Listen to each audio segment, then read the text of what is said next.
नमस्कार, मी साक्षी अनासने. येस मराठी न्यूजमध्ये आपलं स्वागत. आता पाहूया एक स्पेशल रिपोर्ट. नाशिकच्या मुंगसे बाजार समितीत शेतकऱ्याला मारहाण, नेमकं काय घडलं? नाशिक जिल्ह्यातील मालेगाव बाजार समितीत अंतर्गत येत असलेल्या मुंगसे बाजार समितीत एका शेतकऱ्यांना मारहाण करण्याची घटना 2 दिवसापूर्वी घडली. कांद्यात वांदा असल्याच्या कारणावरून व्यापाऱ्याने शिवीगाळ करत मारहाण केल्याचा आरोप शेतकऱ्यांनी केला आहे.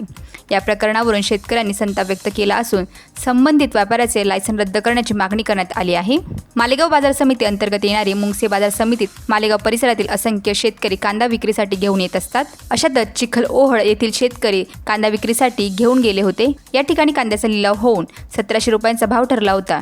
शेतकरी व्यापाऱ्याकडे कांदा घेऊन गेल्यानंतर व्यापाऱ्याने कांदा खराब असल्याचे सांगितले. यावरून शाब्दिक वादावादी झाली. यावेळी व्यापाऱ्याने शिवीगाळ करत मारहाण केल्याचे शेतकऱ्यांनी सांगितले.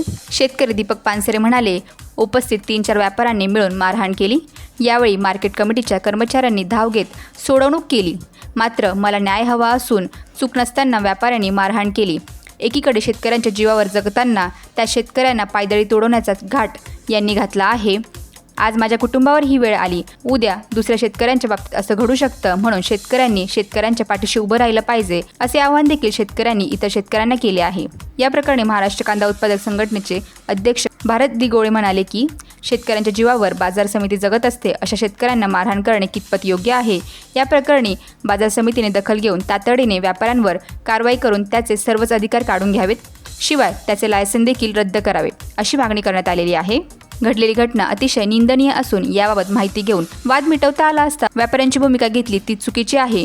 यापुढे कोणत्याही व्यापाऱ्याने अशा प्रकारचे कृत्य केल्यास गय केली जाणार नाही. कृषी बाजार समिती प्रशासन माध्यमातून लायसन रद्द करण्यात येईल. लिलावात भाग घेता येणार नाही. या प्रकरणी 30 सदस्यीय समिती स्थापन करून तपास केला जाईल. यावर अहवाल तयार करून सर्व संचालकांशी चर्चा करून निर्णय घेतला जाईल, अशी माहिती मुंगसे बाजार समितीचे उपसभापती चव्हाण यांनी दिली आहे. येस मराठीसाठी तालुका प्रतिनिधी, मालेगाव. अशाच प्रकारच्या ताज्या घडामोडींसाठी yes Marathi news YouTube channel share करा, सबस्क्राईब करा, लाईक करा आणि पाहत राहा येस मराठी न्यूज.